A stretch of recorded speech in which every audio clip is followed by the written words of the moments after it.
ನಮಸ್ಕಾರ, ನ್ಯೂಸ್ 26ಗೆ ಸ್ವಾಗತ.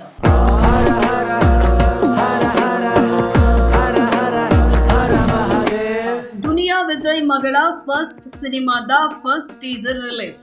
ದುನಿಯಾ ವಿಜಯ್ ಚಿಕ್ಕ ಮಗಳು ಮೋನಿಶಾ ವಿಜಯ್ ಕುಮಾರ್ ಲಕ್ಕಿ ಇದ್ದಾರೆ. ನಾಯಕಿಯಾದ ಮೊದಲ ಚಿತ್ರಕ್ಕೆ ಅಪ್ಪನೇ ಡೈರೆಕ್ಟರ್ ಆಗಿದ್ದಾರೆ. ಹೀರೋಯಿನ್ ಆದ ಮೊದಲ ಚಿತ್ರಕ್ಕೆ ಬರ್ತ್ಡೇಗೆ ಒಂದು ಟೀಸರ್ ಕೂಡ ಹೊರಬಂದಿದೆ. ಇದರ ಇನ್ನಷ್ಟು ವಿವರ ಹೀಗಿದೆ. ಸ್ಯಾಂಡಲ್ವುಡ್ ನ ನಟ ನಿರ್ದೇಶಕ ದುನಿಯಾ ವಿಜಯ್ ಅವರ ಮಗಳು ಹುಟ್ಟುಹಬ್ಬದ ಸಂಭ್ರಮದಲ್ಲಿದ್ದಾರೆ. ಪ್ರತಿ ವರ್ಷ ಹುಟ್ಟುಹಬ್ಬದ ಲೆಕ್ಕ ಬೇರೆ ಇತ್ತು, ಆದ್ರೆ ಈ ವರ್ಷ ಮೋನಿಶಾ ವಿಜಯ್ ಕುಮಾರ್ ಹೀರೋಯಿನ್ ಆಗಿದ್ದಾರೆ. ನಾಯಕ ನಟಿಯಾದ ಮೊದಲ ಚಿತ್ರತಂಡದಿಂದಲೇ ಈ ವರ್ಷ ಸ್ಪೆಷಲ್ ಗಿಫ್ಟ್ ಸಿಕ್ಕಿದೆ. ಅದು ಬರ್ತ್ಡೇ ದಿನವೇ ಟೀಸರ್ ರೂಪದಲ್ಲಿ ಸಿಕ್ಕಿದೆ ಅನ್ನೋದು ಮತ್ತೊಂದು ವಿಶೇಷ. ಮೊನ್ನೆ ಮೇ 7ರಂದು ಚಿತ್ರದ ನಾಯಕ ವಿನಯ್ ರಾಜ್ಕುಮಾರ್ ಜನ್ಮದಿನ ಇತ್ತು. ಆದ್ರೆ ಮೇ 9ರಂದು ಮೋನಿಶಾ ವಿಜಯ್ ಕುಮಾರ್ ಅವರ ಹುಟ್ಟುಹಬ್ಬ ಇದೆ. ಈ ಹಿನ್ನೆಲೆಯಲ್ಲಿ ಸಿಟಿ ಲೈಟ್ಸ್ ಚಿತ್ರದ ಒಂದು ಸ್ಪೆಷಲ್ ಟೀಸರ್ ರಿಲೀಸ್ ಆಗಿದೆ.